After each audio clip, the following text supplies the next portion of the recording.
Welcome to Out of the Rough. I'm Fred Arnold, and in this show, we're going to highlight opportunities and solutions to help get you out of the rough and into success, both personally and professionally.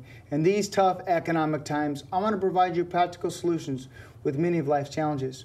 And today I've got Louis Esbin. Louis Esbin's with the law offices of Louis J. Esbin, and you're an expert when it comes to, I want to say a few things. One is bankruptcy. I am a certified bankruptcy specialist by the State Bar of California. And the last time we had you on the show, we talked about the different kind of bankruptcies, but you're also very involved in helping people get out of the rough on their homes. That's correct. With loan modifications and more.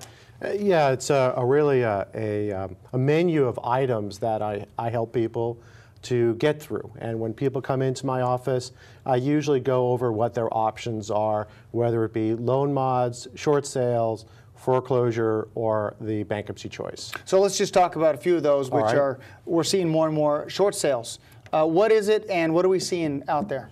You know, short sales, very simply, is the term used for when a property sells for less than the amount that's owing on the existing debt.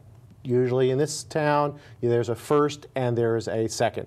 The law changed back in January of 2012 so that if the lenders on the property accept the terms of the short sale, there's no liability for a deficiency.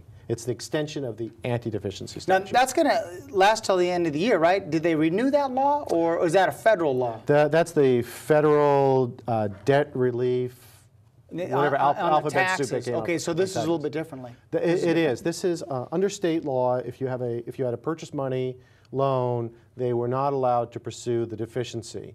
So, and we called that the anti-deficiency statute.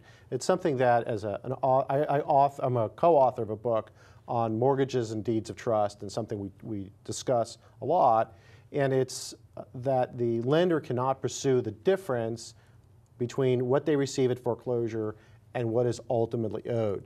The state legislature, attempting to protect people or give people more choices, came up with this amendment to the statute that extends the anti-deficiency statute to short sales as if they were foreclosures. As if they were foreclosures. And so let's talk about loan modifications, because that's the Wild West. All kinds of things are happening. It's all over the place. It's important to come see you, because in some cases, if you have a first and a second, you might not be able to do it with the first, but the second gets forgiven in some cases, or it gets negotiated.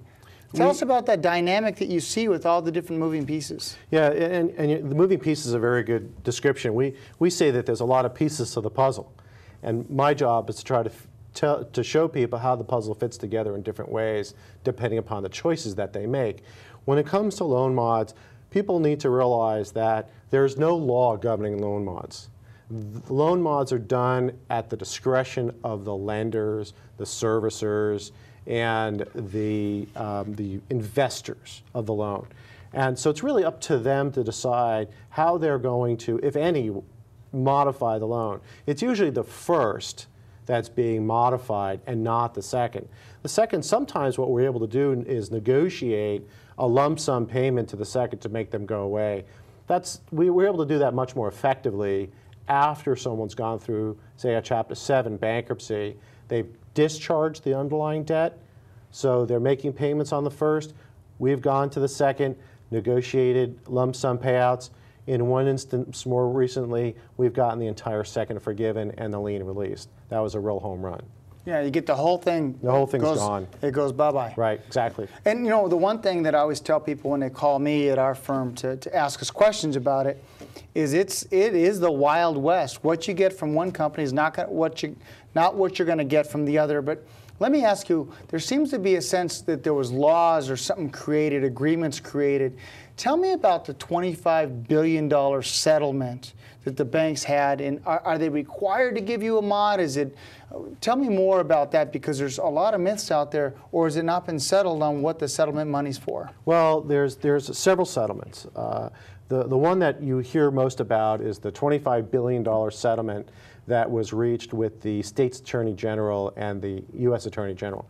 Then there are settlements that were reached by some of the other states, like California. The California Attorney General has various settlements that they've reached with the banks.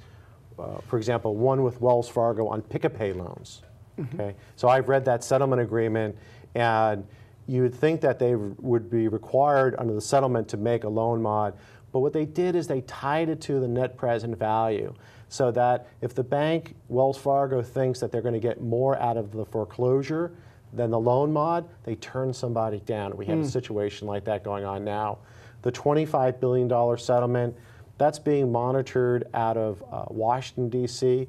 We've not seen a great deal of relief from that, but like anything else that's going to be administered through some type of bureaucratic agency, it takes time, if at all.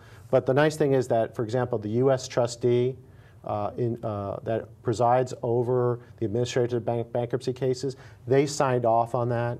So I have access to that office, and when I have clients who think they're not getting relief under that settlement and have gone through bankruptcy, I can then go to my contact at the U.S. trustee and see if I can get some movement, and we've had some success at that as well. I think the main thing we just got to stress upon is if you're in a rough spot is just seek out an expert such as Lou to find out what you can do, what your options are. And I think that's the major theme of our interview. And you're a good friend of mine, part of Provisors Group.